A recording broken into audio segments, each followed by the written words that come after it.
So we're just sitting here on the Turkish coast. It's about 4 a.m. and the traffickers have been notified that we're with the migrants, and they are not happy. There's a group of angry men pointing at us right now that are with the migrants. We've been informed that there's a couple traffickers hidden amongst the group to kind of advise them and talk to the boat, and they want to get rid of us quick. So our security are telling us we gotta get out of here. But up the road, the gendarme, the Turkish police have been patrolling back and forth. We've had helicopters been going above, and we're scared that if we head back that way, we might be intercepted by the police instead. So we're dealing with human traffickers or Turkish police. And it seems like it's going to be a long night.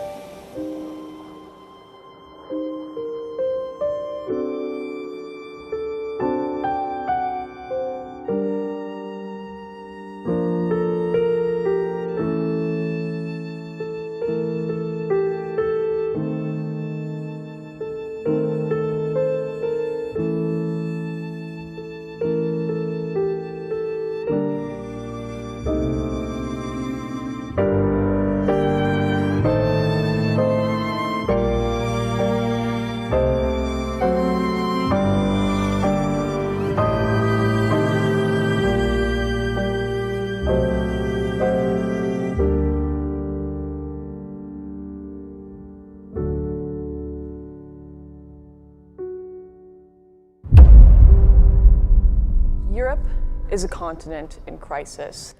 In fact, Europe is a continent in the midst of several crises. From questions about its conscience, its political ideas, its humanitarian responsibilities to the rest of the world, how or if at all it is going to enforce its borders, and the massive demographic changes that it is facing. These are some of the most dramatic changes Europe has ever faced. But this change has been a long time coming. The Tunisian revolt of 2010 put an end to President Ben Ali's 23 years in power and led to a thorough democratization of the country. The uprising sparked the so-called Arab Spring, which worked its way across North Africa and the Middle East over the next 5 years. Dictators like Gaddafi in Libya or Egypt's Mubarak were violently thrown out of office, and a slew of other uprisings made their way to places like Syria, erupting in bloody civil war. The chaos in places just kilometers away from Europe's borders would soon reach its shores. By 2015, over a quarter of Syria's population had found themselves displaced, with refugees making their way to nearby countries like Lebanon, Turkey, and Jordan.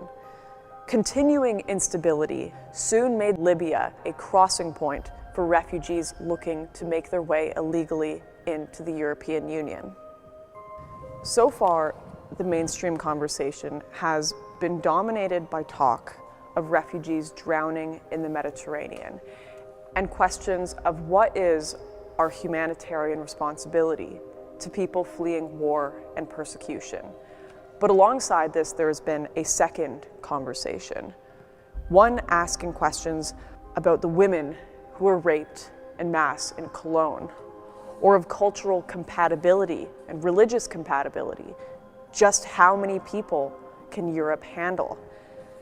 There are so many opinions on this issue from all different political perspectives, but we really wanted to take a look at this without the lens of politics. Just how many people are coming into Europe? Where are they coming from? Who are they?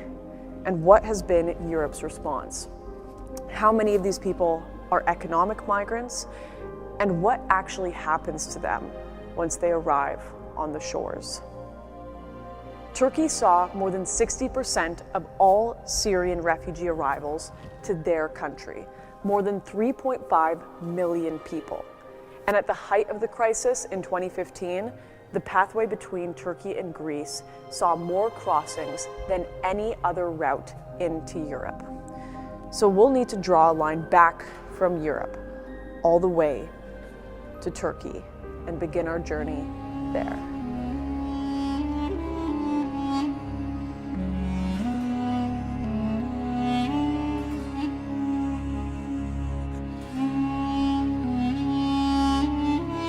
So right now we are in Ayvalık, Turkey, and the reason we're in Turkey is because this is where the migrants coming from all over the Middle East take their first step into Europe, whether it be the islands off the coast of Greece or Bulgaria. This is where it is all happening, where the traffickers are collecting the money and setting them off on the boats, sneaking them into trucks and across the border, where all of this begins. At about 3, 4, 5 a.m., boats leave from these shores in Ayvalık to Lesbos, and we're gonna see if we can track down where they're leaving from, see if we can find the migrants, film the boats, and maybe even film the traffickers themselves. That's our goal here in Turkey, to catch what is going on, who are the people going across, and who is facilitating these illegal crossings.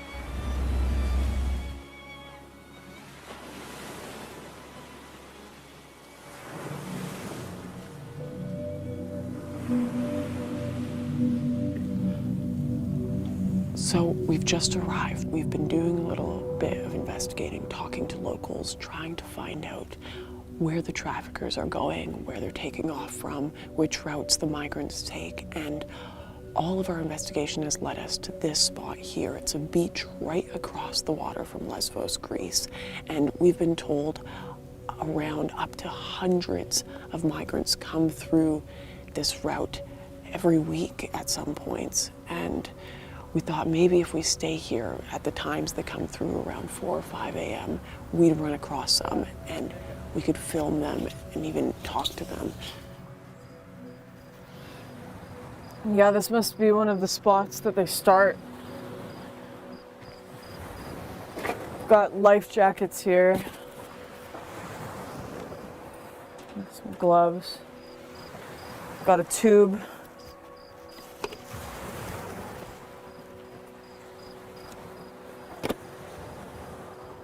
All sorts of equipment on this side of the fence.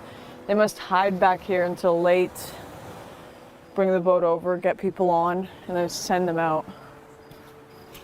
That's crazy. See if there's anything else. I'm a little nervous going in there. You want to come with? Blankets, sweaters.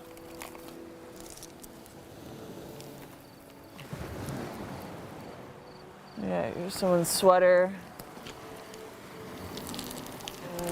Cigarettes, everything. Backpacks.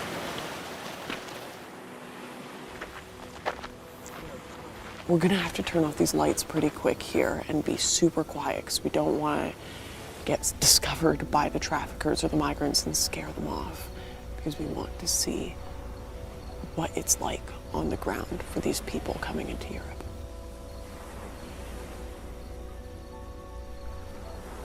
So it's coming on 6 a.m. here. We stayed up all night scouting things out, and I mean, the beach is littered with evidence of these migrants, but we didn't come across any people, and that's what we're looking for. So we're probably gonna wrap things up before it gets light out, and we all need some sleep because tomorrow night it's gonna be another all-nighter looking for these traffickers and migrants.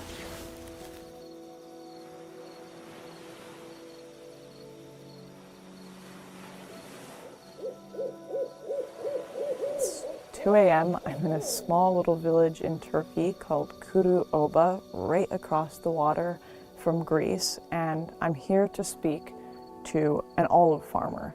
Apparently his land has become a direct passage for the influx of people to Europe, and I want to find out more, ask him some questions about what is going on here in this tiny little Turkish coastal town. It's very nice to meet you. Thank you so much for having me here. Hoş geldin. Teşekkür ederim. İsmim Mevlüt Soner. Doğdum. My great-grandfather farmed here, along with 4 generations after him. We grew crops. Köyde yaşıyoruz. mainly olives. We tend animals, it's farming, it's what we do. The villagers here are busy every day. Everybody works. This is what the village life has always been like here. Before the crisis, the villagers would go to their fields alone to tend their crops. But not anymore. Women especially. They can't go out anywhere alone. Now, they have to be escorted, even on their own farms. It all started in 2013. Started slowly, with a few migrants passing here and there, but now, thousands pass every day. This village is on the coast, where they launch the boats at the dead of the night, so it's where they wait. Then the crime started, and it got worse and worse. The traffickers started killing people they had arguments with, including the migrants. No one in the village could go to their own fields to pick olives. The traffickers had taken over the land, and it got worse. They turned up at my farm, pulled a gun on me, and told me they wanted the deed. They were acting like the mafia. These people are dangerous. If you are filming here, you need to be careful. The traffickers disguise themselves as migrants. We are all frightened here now. I'm 55 years old, and now I have to carry a gun just to tend my field and animals. There are 20 more villages just like ours along this stretch of the coast. I would say 1 million people have passed through just on this coastline. So I've just finished speaking with the local olive farmer here on the coast of Turkey, and honestly, I'm completely shocked by what he had to say. I don't think we consider often that there is a Turkish perspective to this migrant crisis, and it's not quite what people think it is. They also feel that their homeland is being affected by this, and not in a good way. And they're also confused by this open border policy going on in Europe and their own country. That's something that I've never heard of. We kind of just get told that it's this racist European opinion that people can't come in and they can't assimilate, but the Turkish people also recognize that they have a different culture to different Middle Eastern countries as well, and there's a clash going on and a crisis going on here right at the beginning, right before these people come into Europe. So that was just fascinating. And this farmer told me that tonight there will be migrants almost certainly trying to cross the water over to Greece. So right now we're trying to be really quiet. We are hiding down a little road. It's one of the paths that the migrants and traffickers usually take to get to the water at about 4 or 5 a.m. and then take their little boats to Greece. So, yeah, gonna lay low and hope that we run into some migrants so we can ask them about their journey.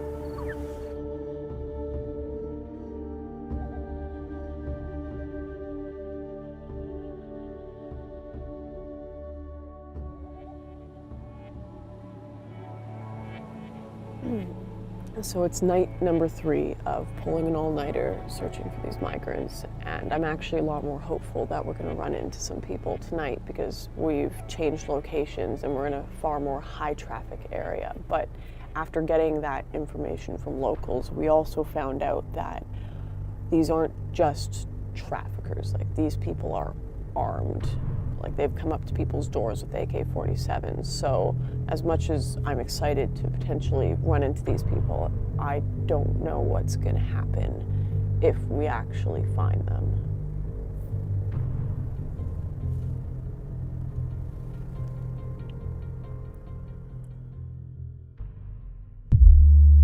Are the doors locked? Oh my God. Come across.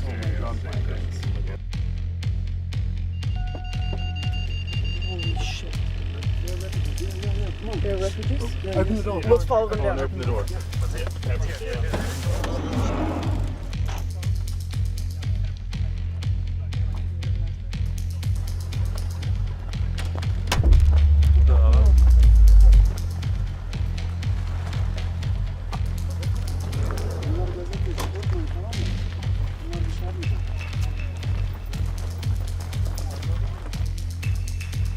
guy in charge is not with them. He just gave them a pathway, told them keep walking and I'll show up with the boat. And they're unsure if he'll be there or not. How much you pay? $1,000. Oh, 1,000. They pay $1,000 for each person. Each person. And then they'll take you to Lesbos? Yeah, Lesbos. Yeah. And why do you want to go to Lesbos? because in Afghanistan every time war, we cannot go to school. Don't have economy, don't have family. You Don't have anyone in Afghanistan. Why not stay in Turkey? Because we don't have anything, Kimli. No ID, nothing here. Not my family in Turkish. I don't have anyone in Turkish. Oh, is your family in Europe? Yeah. What have you heard about Sweden? It's best country. Best country. I like. I want to go.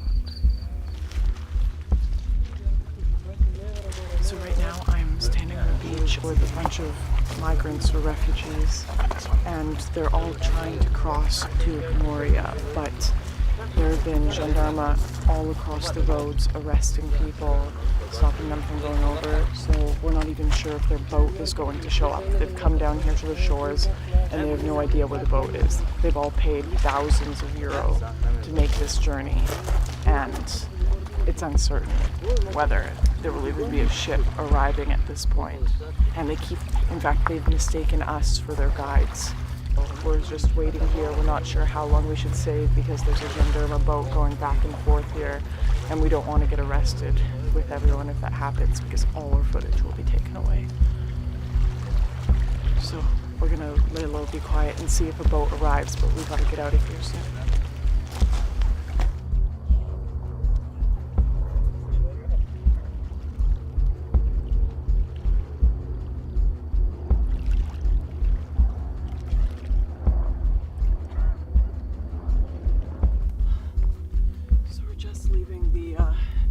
Spot because we don't think there's a boat coming today.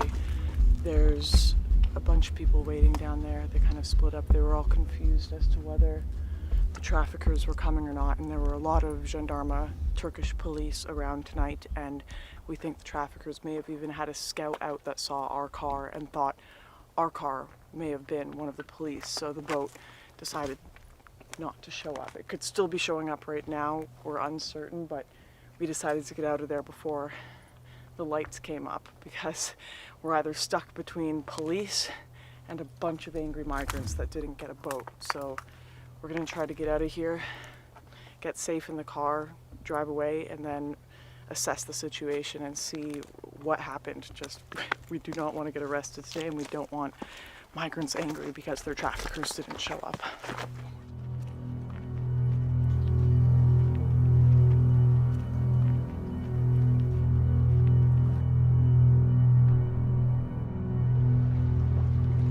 After talking to the group, some of whom were refugees, some of whom were not, I was surprised to find out that many of them had not been actively looking for passage to Greece, and that many of the mostly Afghan migrants had in fact been approached beforehand by the smugglers.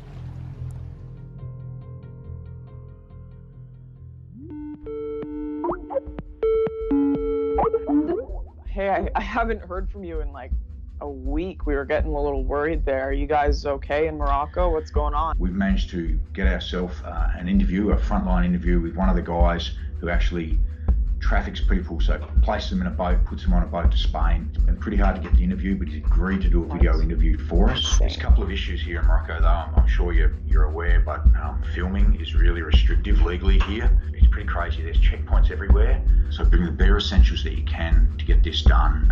We'll break the cameras down. There is some real ramifications if we do get caught. There has been journalists jailed here, and I need to jump on this quickly the next couple of days.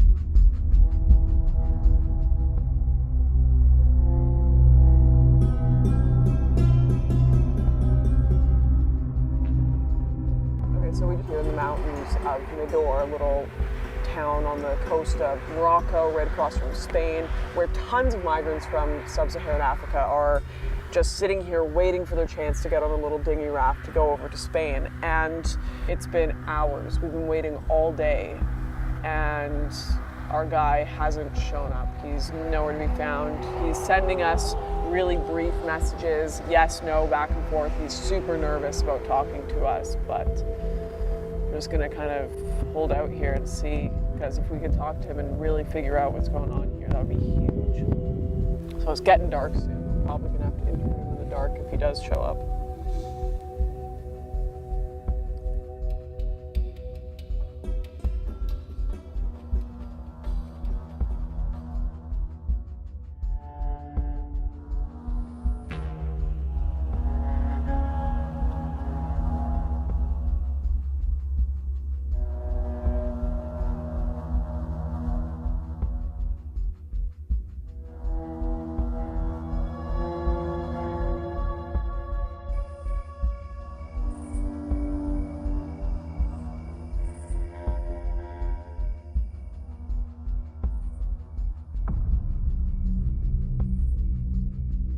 My name is, I'm a Senegalese, I'm 20 years old.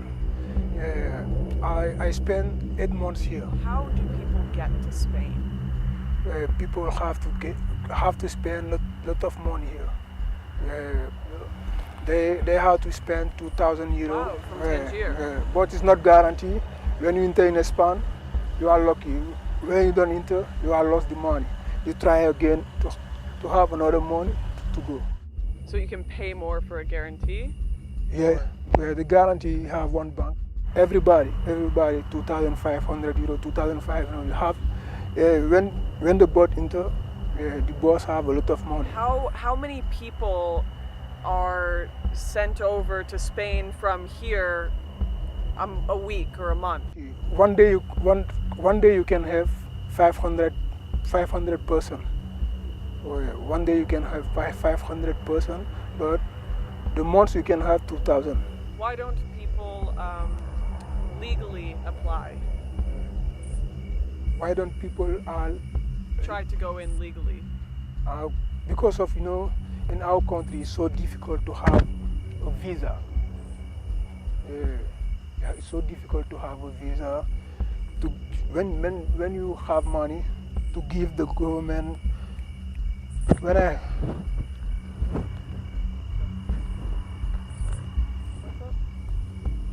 it okay?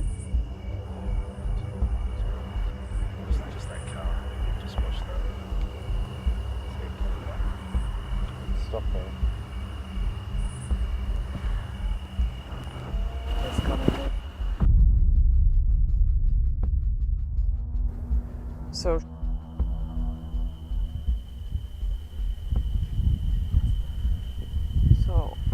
our guy is just one off.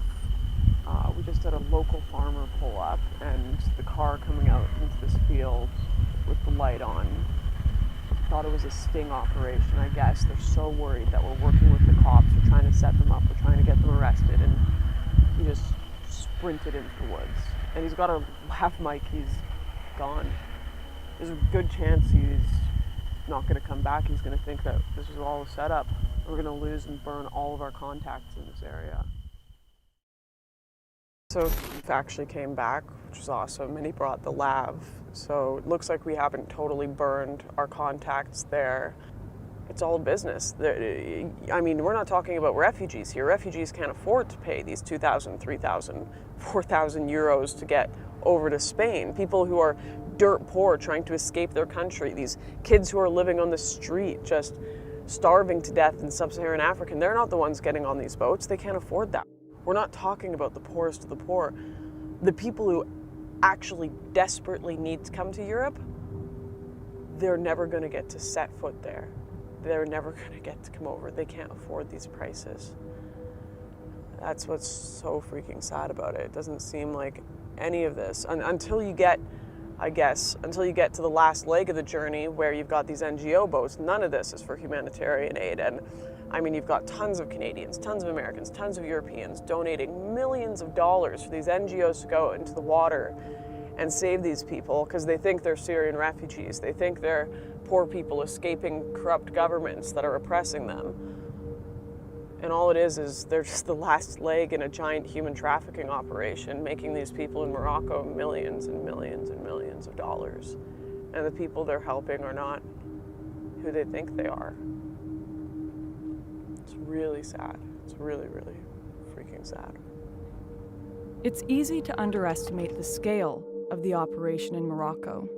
But when you add up the figures, it becomes clear that these numbers add up to more than 100,000 euros per boat and millions of euros every week. One route that is particularly interesting are these two Spanish enclaves nestled on the coast of Morocco, Ceuta and Melilla. Every day, thousands of legal workers make their way back and forth across what is becoming known as Europe's most fortified borders.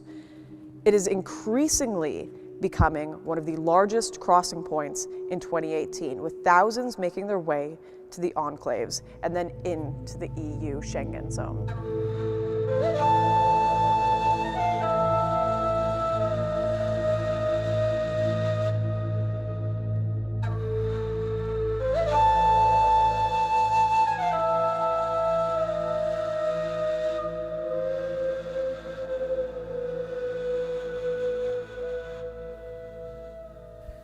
So right now I'm standing in a small little Spanish enclave on the tip of Morocco called Melilla. And right across this border is Morocco. And in recent months, this has become a new hub for illegal migration, with people desperately trying to get over this fence into Spain so they can make their way through Europe. And we're about to head to the other side of this fence to go and investigate just how they do it. Just kilometers away from the fence, we trekked into the mountains to investigate some of the locations migrants were setting up camps in preparation to make the crossing. Yeah, I was here since 2017. Yeah, I decided to leave Gambia to go to foreign, so that I can be having more professional to be professional in football. Amen. Yeah, that's why I live in Gambia.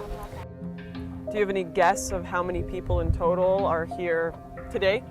Oh, in other places I can say 200 people. You can find 200 people in one camp. In one camp? Yeah. And there's camps scattered everywhere? Yeah. And have you tried to go before? Sure, I have tried. I have tried a lot of times. I have tried, but still now. When we cross, they never come back. Yeah. Any boat that crossed to Spain never come back. Yeah. If they see us with their passport, they will deport them. Oh, they destroy them, so rip out the pages. And you were saying you want to go to London, yes? So, that's my favorite country I want. While in the camp, we met the leader of the group, whose job it was to take the money, find food for the migrants, and was the link between those hoping to storm the border and the head of the smuggling syndicate in Morocco. This is a place people wait before they cross the fence, to get to Ceuta, which is European soil. It's where everyone wants to go. Once you land, you never come back. Our men here leave their wives at home and wait here to cross. One day they hope to bring their wives. I'm doing this because I know the system here better than anyone, and I want to help these people cross. It's their right. Their lives here are no good. We are all created equal people. Borders should not be in place like this. There are two ways you can come. One is by boat, and the other is on the fence. Here, we jump the fence. Once every month, we all pick a date. Then we all get together, and any weapons we can, and storm the fence. This takes a long time to plan, and not all of us make it. In fact, most don't make it. I hear a lot of people say once they make it, they regret the trip, and Europe doesn't turn out how they want it to. Our next jump is coming up soon. Trouble has broken out at the border of a Spanish enclave in Morocco, where hundreds of African migrants attempted to storm the coastal city of Ceuta in their efforts to reach Europe. The resulting clashes saw police officers attacked with acid.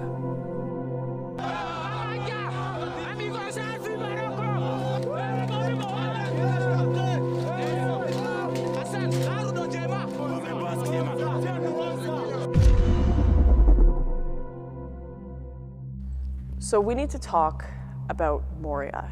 It's one of the single issues in this crisis to receive almost more attention than anything. It's this small little refugee camp about a 15-minute drive inland on the Greek island of Lesbos. And this small camp has processed and received hundreds of thousands of Europe's refugee asylum applications. It's a processing facility that's designed for about 2,500 people, but realistically holds around 10,000 in small tents surrounding the actual facility. And the news reports that are coming out of this place are horrifying. We've heard reports about starvation, murder, theft, the rape of women and children in these tents at night, and even that this facility is being used to filter ISIS into Europe. So there's no doubt that this is a place we are going to need to visit while on our trip.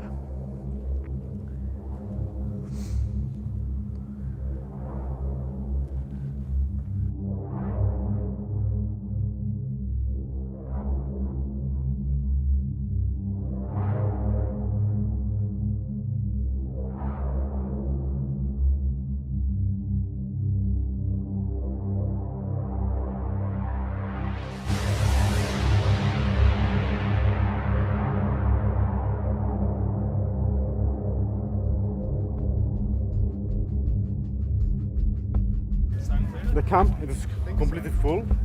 Oh, inside is completely full. Completely How many full, yeah. people? Here on all the Moria, just I think nearly 11,000 people. 11,000. Wow. Yeah, they was present. How many people come per day? It depends. Some days come 300 people, some days 100, something else. 50. No security from beginning from here. No security from there to there. Nothing. Is it quite dangerous? Quite dangerous. Not security. Sometimes they become fighting between the refugees. That is not security. Moria, no good. No good. Moria, no good morning. No, Greece, no good. All. We cannot compare between Moria and Yemen. You know, there is war and there is also here problems and no safe here. This place is not safe. We escaped from our country because there is no safe, and we came here no safe also. So no difference. No difference. Is it dangerous here? Yeah. What's dangerous about it? Lots of fighting? Do you regret leaving Afghanistan? Yeah. Yeah? Yeah. You wish you stayed in Iraq? I wish I stayed in Iraq. Do you wish you stayed home? Yeah, why not? Did it cost you a lot to come here? 1,200 euro. 1,200 euro to come here from Turkey? Yeah. For me, 500. Some people may pay 1,000. 1,000 euro? It's a business. I think it's a business. The camp is a business? Yes. Because they are paying for a smuggler. They are passing the borders. Almost $2,000, $3,000 they're paying for each person. And where do you want to go to? After here? Yeah. Maybe to Belgium or Iceland. Belgium or Iceland?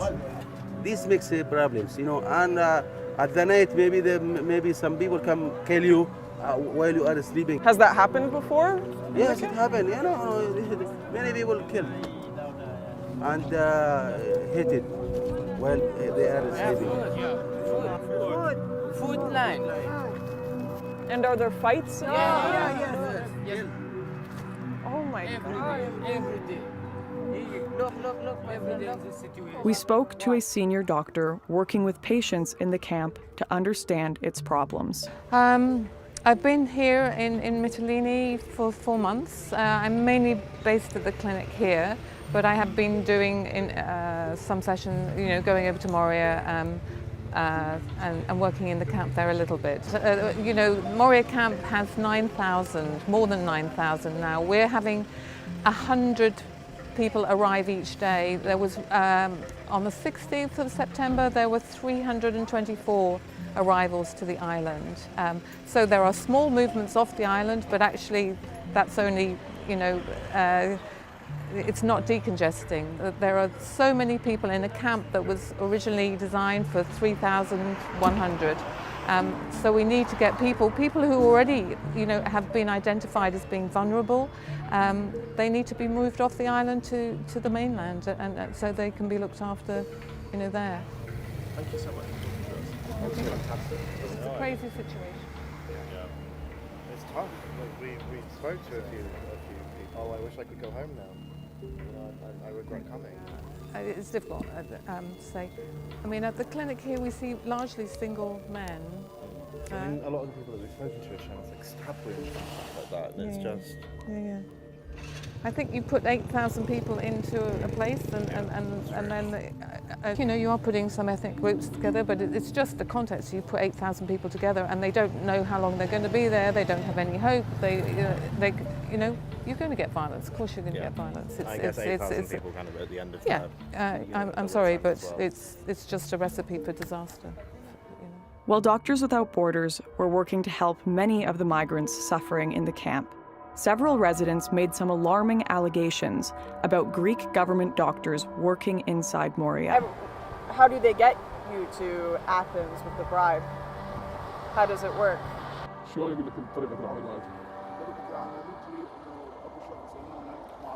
There is someone, a guide, you talk to him, and he told us, if you want to take our advice, I can't take you to the place, okay?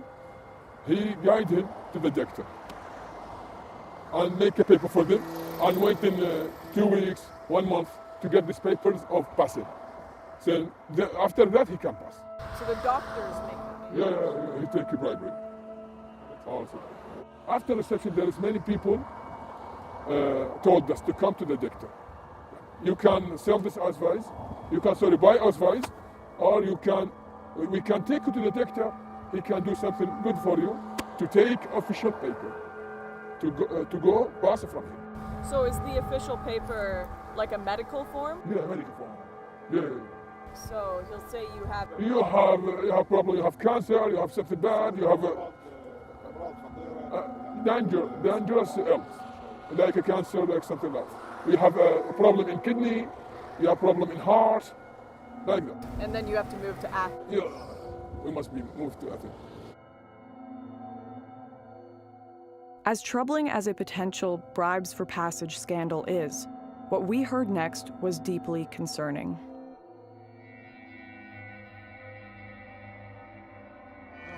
When he get a fight, he gets stabbed in his back. 5 times, won't kill me.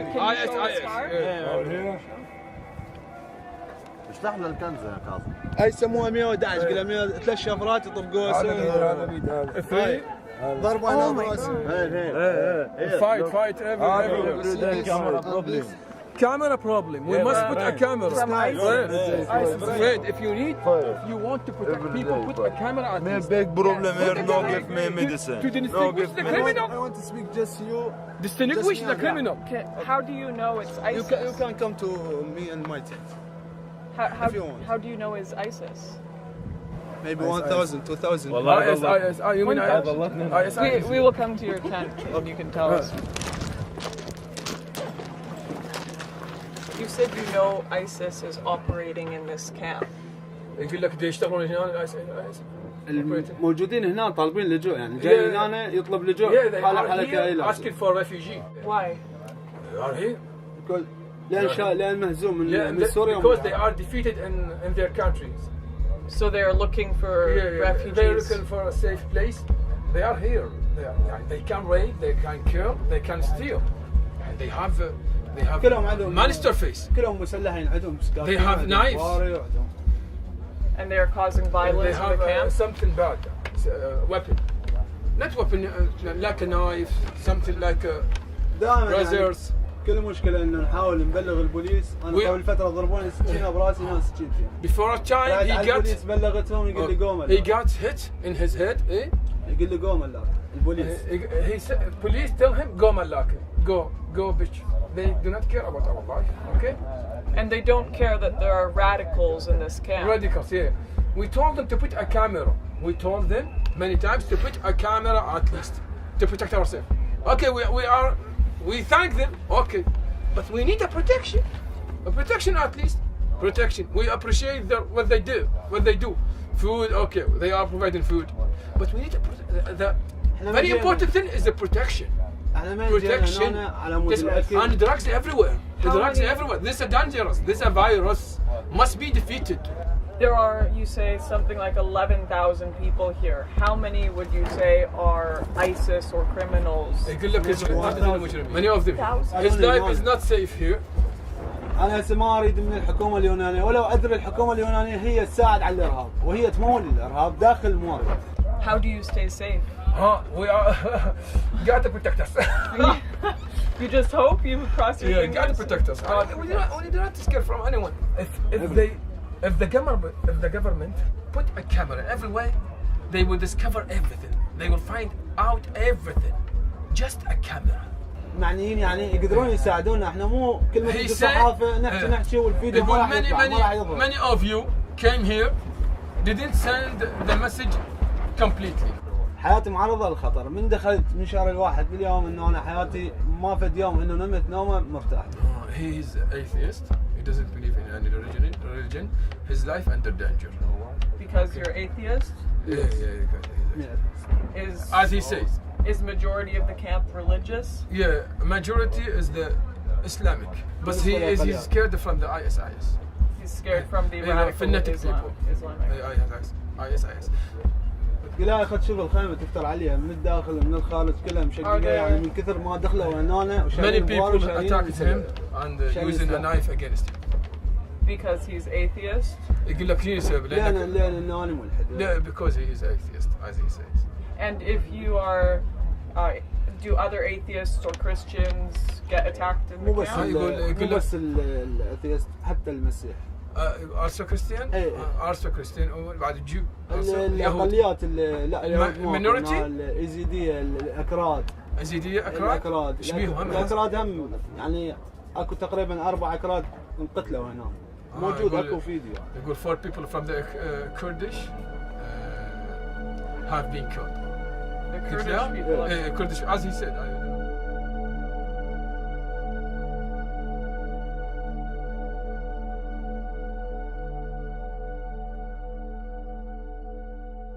One thing I think that is really important to understand is exactly how these asylum applications work. So in Greece, for example, they have the UNHCR EASO, or European Asylum Support Office, and they are there in the camps doing interviews with these migrants, asking them questions to determine who they are. Are they economic migrants? Are they potential criminals? Or are they actual refugees fleeing war and persecution? Now, one thing we know is that from 2015 to 2016, 80% of all Syrian nationals' asylum applications into Europe were accepted, with 40% of all other countries being accepted into Europe. Only about 3% were rejected during this time frame, with the rest being delayed until next year.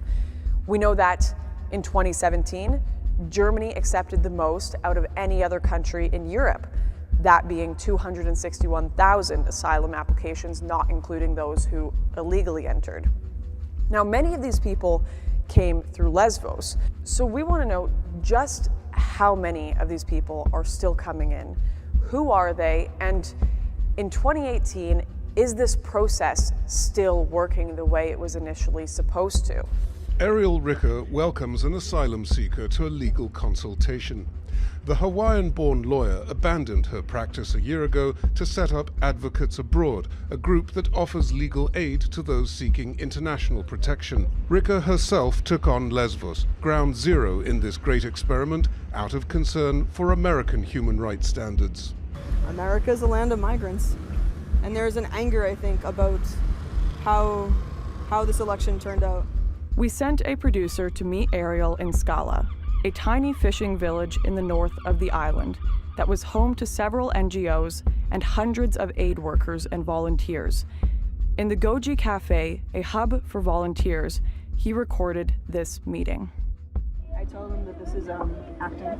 All of this is acting. It's all acting as though this is theater. So for them to get through, they must act their part in the theater. And that is the refugee and trauma, because these Yazo officers are so fucking stupid that all they know is what is written on a paper. Yazo says this is refugee and trauma. They have these characteristics. So we coach people how to have these characteristics.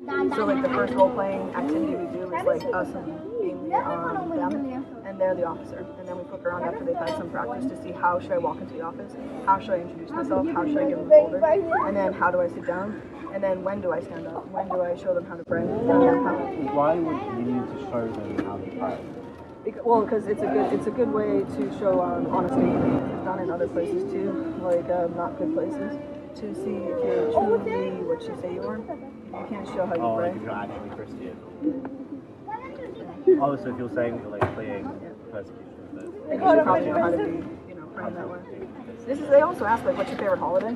So like some people just say like Christmas, but like we explain, you can't just say this because this is not a sufficient answer. You have to say, and you have to say it in a certain way, just like December 25th, which is Christmas, which is the birthday of our Lord and Savior. There's a formula we came up with, which is ironic because I suck at formulas, but it's like significant events, date, and location. So the way you answer all those questions is the same way. In December 2017 in Izmir, Turkey, I was threatened for being a Christian because my boss and his friends dropped me when I was leaving my church. This is the Bible they tried to tear up. This is the crucifix I was wearing that they tried to tear. And it made me feel unsafe as a Christian in Turkey. But boom, because you have all the elements in there.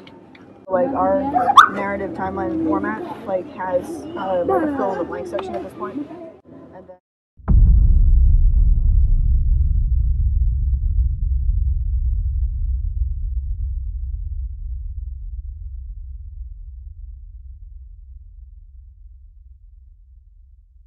Now, a video has been released allegedly showing the executive director of a major NGO which provides help to migrants discussing how she teaches refugees to lie to border guards. Well, this video that's been doing the rounds online is part of a larger investigation project. The clip allegedly shows Ariel Ricker, who's the executive director of the legal aid NGO Advocates Abroad. In this video clip, she seems to be telling the undercover crew who were filming her against her knowledge that she coaches refugees and migrants on how they should speak to border police. They've also since deleted their online social media presence. Their Twitter account has gone and their Facebook account has gone as well. These recordings highlight the worrying attitudes of NGOs towards the very idea of borders.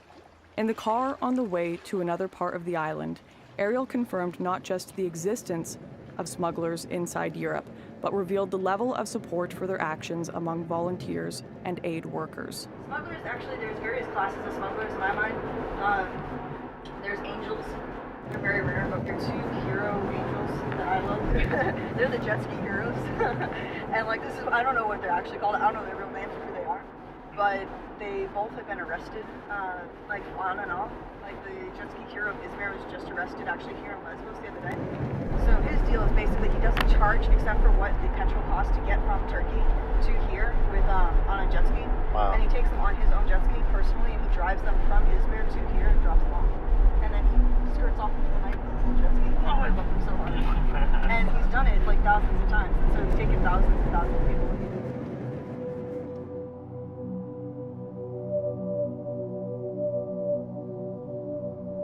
George, you there? Hey, yeah, interesting rumor.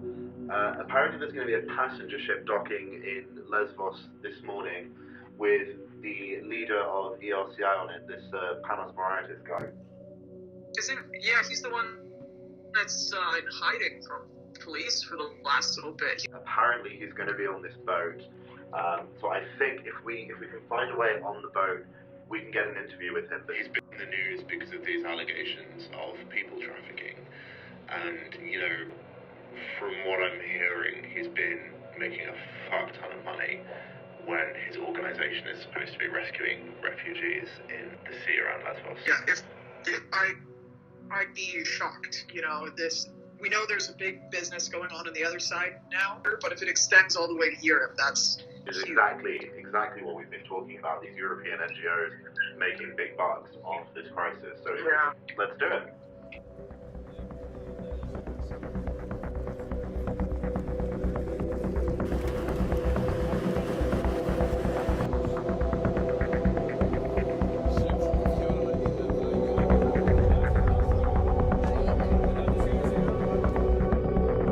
Could you just briefly tell me what the charges are? Quite grave, actually. Espionage, getting access to state secrets, facilitating smuggling and human trafficking, money laundering, forgery, and breach of the telecommunications code. And how many people have you helped in the cruise? At sea, more than 55,000 people. So a lot of the media is saying that you are a human trafficker. I just wanted a very direct response to... We have never facilitated human trafficking. We have never assisted any smuggler. We're quite against it. We're here to save lives and nothing more.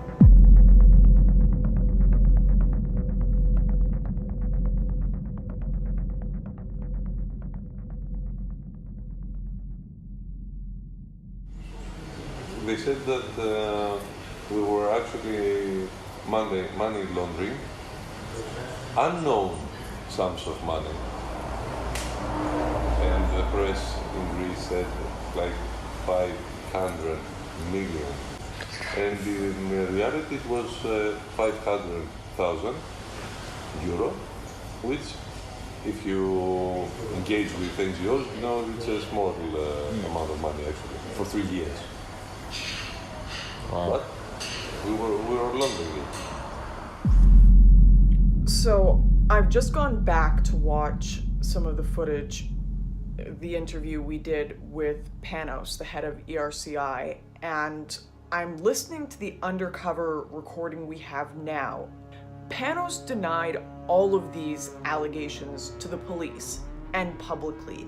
He said they were partaking in no money laundering at all, and I'm pretty sure I just heard his lawyers say to us on tape they laundered $500,000. I'm just also really alarmed here that his lawyer is telling us that laundering $500,000 is nothing compared to what other NGOs do. I don't even believe what I'm listening to right now. I don't know. Is this a one-off thing? We have a lot more investigating to do on this island, that's for sure.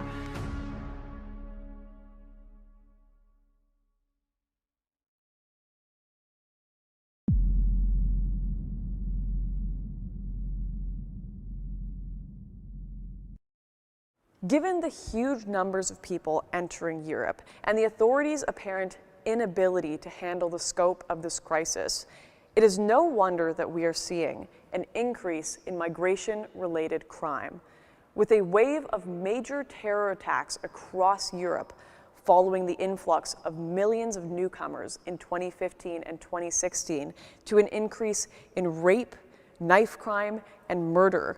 Trust in the European Union's ability to handle this crisis is at an all-time low. At the European Parliament in Brussels, a small but growing number of MEPs are working to highlight not just the cultural cost, but also the economic cost of the crisis at Europe's borders. So what is migration costing Europe right now? Our research is going to show it's somewhere in the region to 150 billion euros to 200 billion euros a year for all the 27 European countries and the European Union funding together. This is not sustainable. Merkel let in 2 million people. That has had a profound effect on the societies, and especially, particularly the Nordic regions as well, in Denmark, Sweden, Norway, that's not actually in the EU but is part of the Schengen area as well. That's had a profound effect. Emmanuel Macron qui veut poursuivre dans ce modèle de l'immigration que nous subissons, une immigration qui vient principalement du Maghreb, d'Afrique subsaharienne.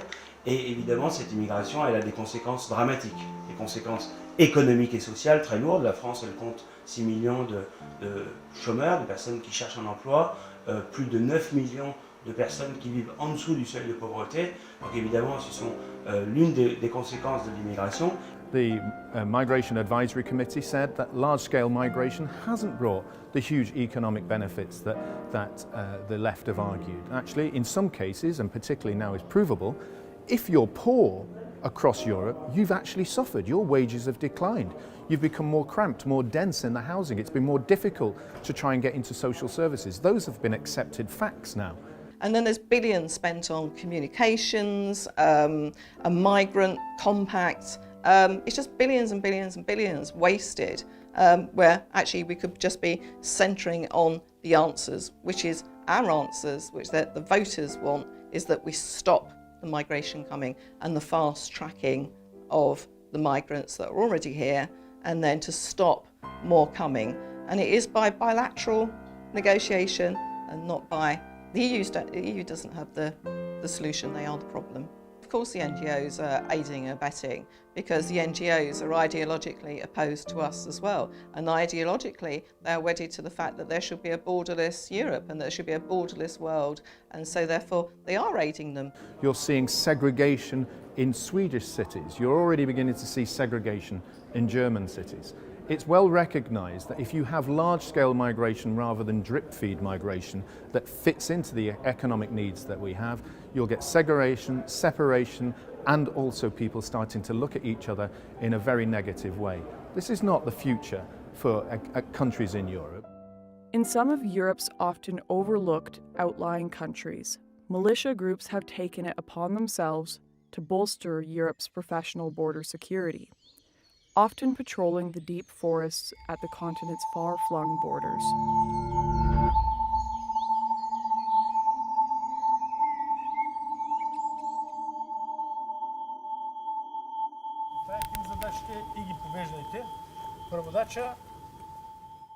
Четири, 9. И аз съм там 9 и вие сте 9.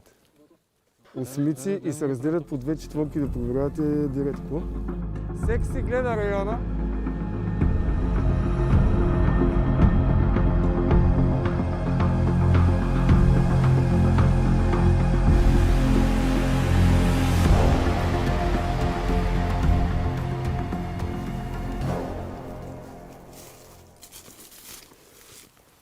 Просто на такова разстояние не е малко, много постоянно се виждаме. Винаги трябва да има визуален контакт. Разбираш, постоянно трябва да се виждаме така вървите, ако аз тръгна нататък, ще тръгна тя, ако аз тръгна.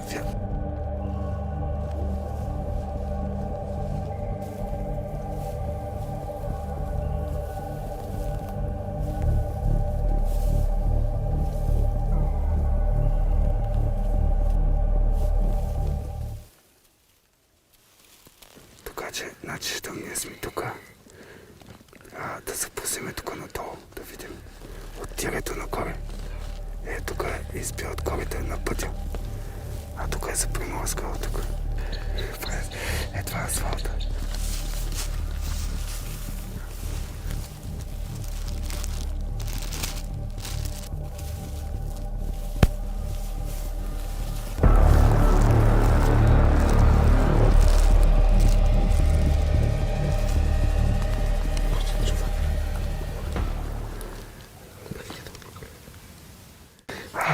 Там е опасно.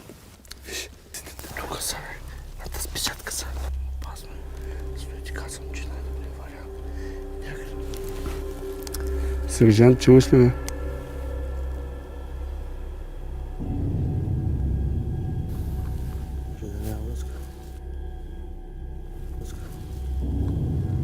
То няма с никой с текста.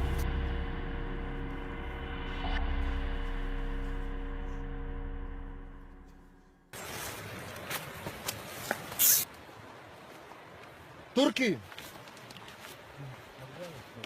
Обратно! These militias are well organized and intimidating.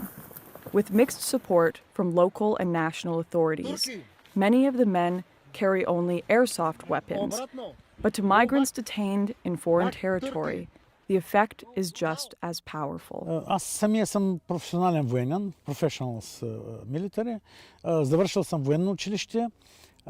От много години съм извън армията. Не се занимавам с това. Ветеран съм от армията. Занимавам се с осигуряване на комплексна безопасност навсякъде по света, охрана и разследвания. Complex Security Services and Global Investigation. My private work, business.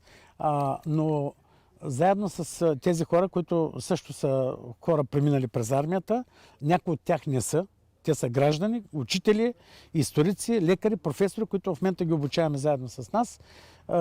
Ни идват при нас, тренираме ги, обучаваме ги и те се включват също да защитават южната граница на Европа. Само за 9 месеца, които са минали, не 11, за 11 месеца, които са минали до днеска, всъщност началото на годината до днес, те са 10 месеца, сме върнали 96 хиляди. 96 хиляди. Като ние не връщаме тези, които отиват на КПП-то и официално искат да подават молба да бъдат приети. Ние връщаме само тези, които преминават нелегално през границата. Защо? Защото това, че те преминават нелегално, не отиват да се регистрират, означава, че това са терористи, криминални престъпници и бойци на ISIS fighters. The height of this movement of people was back in 2015 and 2016. So Europe has had over 2 years to watch the dust begin to settle. Where are these people now? What are they doing? Did they get the lives that they dreamed of, that they were promised? Are they just glad to be safe? What about those who came for work? Did they ever find what they were looking for?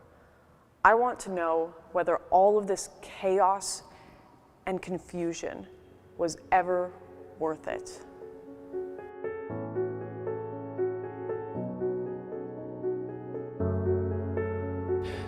So we're just here in Paris, where tens of thousands of people are arriving from across the Mediterranean. Many people think they are coming to a paradise when they arrive in a big European city like Paris. But in the other camps we've found across Europe, a common sentiment is that it was not the paradise they were expecting, and in many cases, their life was better back home. And we want to interview and talk to some of these migrants and see how they feel living here in Paris now, especially where they're staying underneath bridges, where they're sleeping in tents on the streets, where they don't have a job, they aren't really integrating into society. We want to try to understand what life is like for a migrant here in Paris in 2018.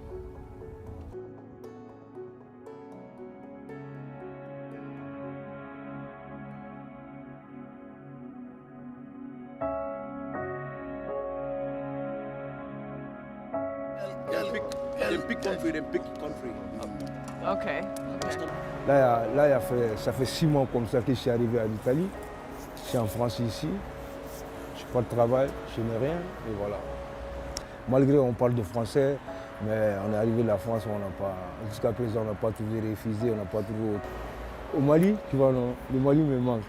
Surtout le parcours que j'ai fait, je viens sur la mer, tu vois, non. Donc je sais que je prends ma vie à risque de venir à la mer, tu vois, non. Et à ce temps que j'étais au Mali, je n'ai jamais pensé Europe comme ça, surtout la France, tu vois, non.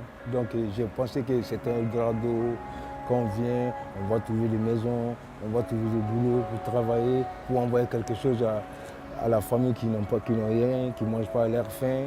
Je pensais que c'était dur, mais je ne pensais pas que c'était plus dur que ça. C'est une erreur, c'est une erreur. C'est une grande erreur, c'est une grande erreur. Tous les Africains qui viennent, surtout avec la mer là comme ça, tu prends tes vies à risque, tu vois ce que je dis là-dedans, d'aider encore et voilà. Tu viens en Europe aussi, tu peux faire 7 ans, tu n'as pas de boulot, tu n'as pas de travail, tu n'as pas de papier, tu vois. Et voilà quoi, c'est une grande erreur. Unable to claim asylum, unable to go home, migrants and refugees alike have found themselves stuck between a rock and a hard place. The truth is, nobody wins in this situation. But what about other countries? What happens when a refugee is granted asylum or a migrant is accepted by the state?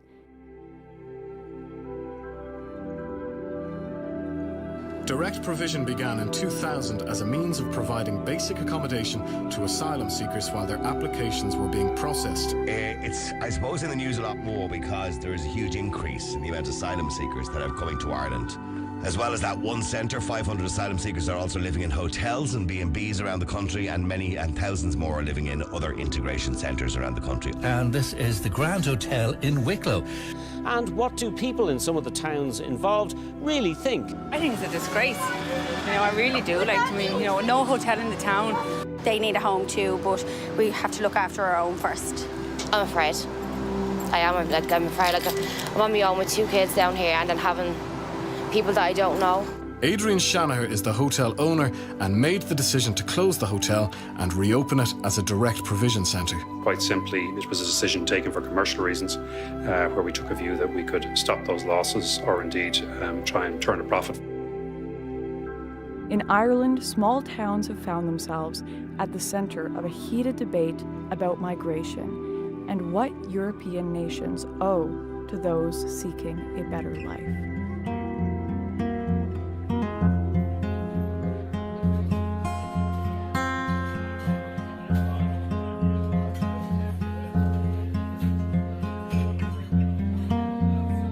We're kind of a forgotten town at the minute. For a county town, it's probably, other than a bit of crack and a few points, there's nothing much in the place. It was misrepresented to the people of the town, and that a lot of the migrants who are living in it are not, they're economic migrants rather than genuine people who are oppressed or something of that nature.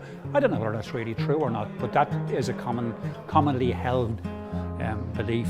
It wasn't a great thing to happen to the town, purely because we have no hotel, but it's not the right place for these people. They should be in lovely housing, apartments where they can do their own cooking, cater for themselves, and just mind themselves. That's all they want to do. Well, I suppose it's your hometown. You don't really want to, you just want to see people having fun, having crack and a bit of laugh, but we don't have choice in this. It's up to the councillors and all that. They're our voice, but it just seemed to go unnoticed. And for a hotel to go into town, I don't understand it. Initially, everybody got a fright. There's no doubt about it. We got a fright. There was absolutely no notice. And all of a sudden, the hotel's gone, and we have 100 single men moving in. No doubt about it that there's a generally held belief in the town that we're not being looked after properly. We weren't told, and it was absolutely disgraceful, but the county council here don't start me on it. They're a law unto themselves, and I have to be very careful what I say because they could sue me. It just seems to go, it goes from bad to worse. The amount of people that are becoming homeless at the moment is unbelievable. It's heartbreaking to see people coming to you who are lovely people and they've nowhere to live and they don't know what to do, and you can't say, listen, I can get you a house. The rental market has gone sky high. The rents are sky high around Wicklow, so it's not reachable for people. I think there's 4,000 people on the housing list in Wicklow. Obviously, it's in a provision centre that's opened up in Wicklow, and a few of the people that we've spoken to have kind of expressed concerns over funding. No, not answering that. No, not answering that. Not answering that. Okay, is that just because? No, I'm not answering that. No, I'm not answering it. Can we just stop that for a minute? Yeah, of course. I'm an investigative journalist based in Dublin, and most of my work has been around investigating corruption within the institutions of the state in Ireland. In the past, I would have written quite a lot on the fate of refugees, and I'm talking about genuine refugees, and to the point that I actually won a national campaigning award for my work on the rights of asylum seekers. So I have been very much I suppose, on side with the plight, of course, what journalists wouldn't be, of real refugees leaving war zones. Because we now have a serious housing crisis in Ireland, and we've had it effectively since the crash in 2008. We never had homelessness per se, at least as far as I can remember. I grew up in the 70s and 80s when we had a brutal recession, but I never remember people sleeping on our streets.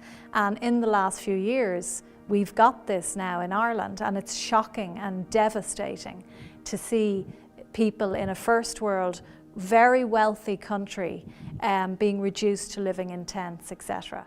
So then when you start to study the statistics, you see that 1 in 3 social housing units is going to a non-national. And then you start to look more closely and you see that a lot of our resources in terms of healthcare and education are also being used by people who are coming here at a time when we are not able to look after our own people properly. And to me, when I looked at the figures, I have a background I studied economics in university. And when I looked at the figures, I said, hang on a minute, what are we doing inviting the world and its mother into Ireland when we cannot look after our own people?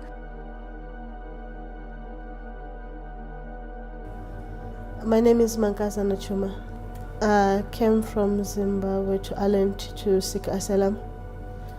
I left Zimbabwe because of the political situation and because my life was in danger with the police, so I had to leave the country. We were protesting with the other members against our former president, Gabriel Mugabe, and they thought it was unlawful that we do that. My life was in danger, as well as my son's life was in danger. And it got to an extent whereby my son even got sexually abused when he was 2.5 years old. So that's when I decided I had to do something. At first I didn't know where I was going. I just, what I knew was that I had to leave the country, and I paid a Nigerian guy. I can't remember the exact figure, but it was a lot of money. I had to pay him to do my passport, which was a fake one, though it's not mine. And he bought my ticket as well, and he gave me the ticket and gave me instructions as to what to do exactly. I went to South Africa, and when I got to South Africa, I got an agent. That agent helped me to come here, and he only said we were going to Europe, but he didn't say where in Europe. He also gave me instructions that I must tear the documents because they're not my documents originally, and he also told me that if I arrived here with those documents I could be arrested because this is against the law. So I tore the documents and I flushed them in the toilet. Why was your life in danger?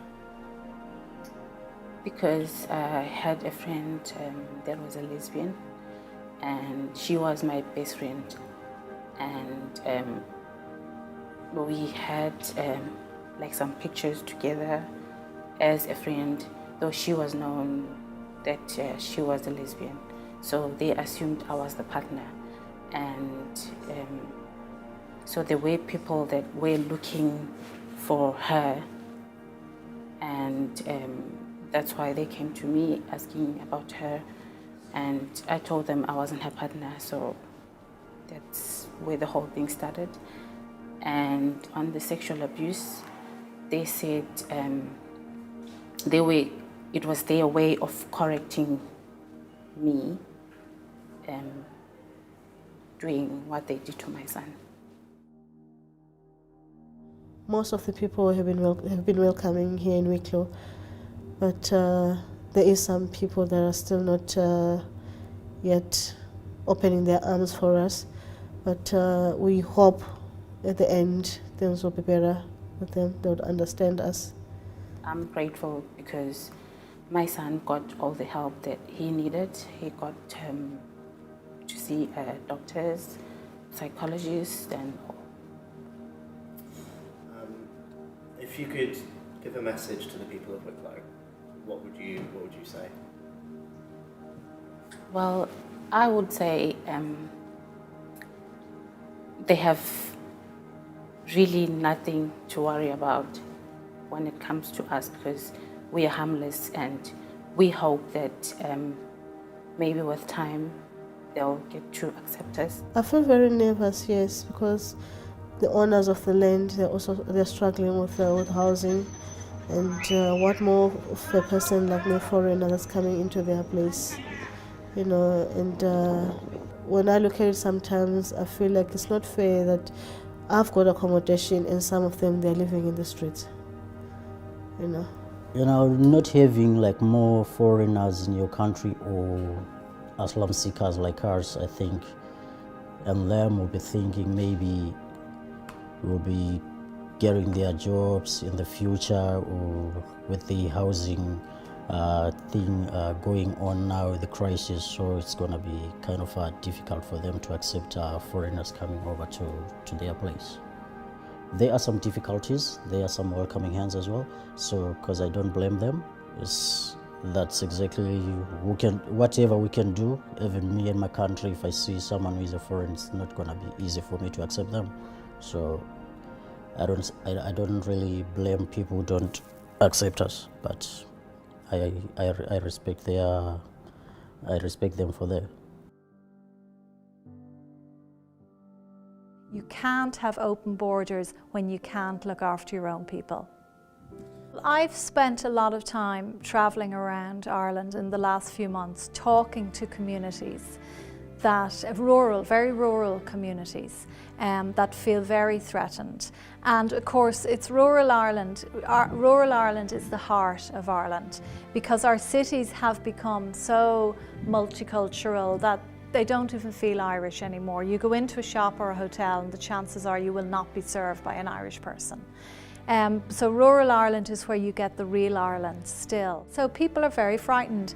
If you speak out in any way, shape or form against migration in this country, you are immediately called a racist, a fascist, a neo-Nazi. It's disgusting. But this is all being done because there's big money behind mass immigration into Ireland, as there is across Europe. This is all about money because these people don't care about the migrants who come here and end up homeless. So it's terrifying for rural Ireland, terrifying. And they see their towns and villages changing utterly. They see mosques going up. They see, you know, things that to them are just completely alien, and they feel under attack, and they have every reason to. We have one tiny little island, okay, to call home. That's all we have. We never went and colonized anywhere. We just have that. We have 60 million in America who claim Irish heritage. And even though many of them or their parents or grandparents were forced to leave because we have always had a history of emigration, they would someday like to come back here, and their children and their grandchildren and their great-grandchildren, and they have a right to come back and claim their Irish heritage. We have many millions more living in the UK, Australia and New Zealand and across the world, and they too have a right to call this island home. So I'm sorry, no disrespect, but Ireland primarily should be for the Irish people due to the nature of our very unique culture, the fact that we were colonised for nearly a millennium by the British. We fought hard for our independence. Now we have it, 100 years, and what are we doing it? Giving it away again. Makes no sense.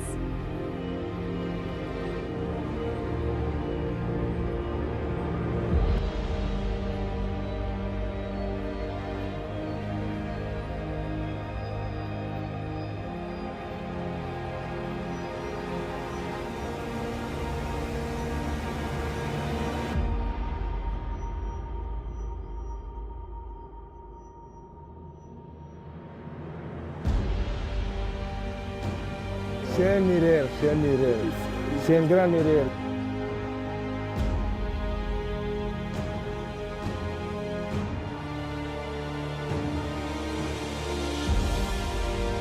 regret leaving Afghanistan? Yeah. We weren't told. It was absolutely disgraceful. One day you can have 500 persons. Best country. Best country. I like. I want to go. When we cross, they never come back. I don't understand it. It's a business. I think it's a business. It's heartbreaking.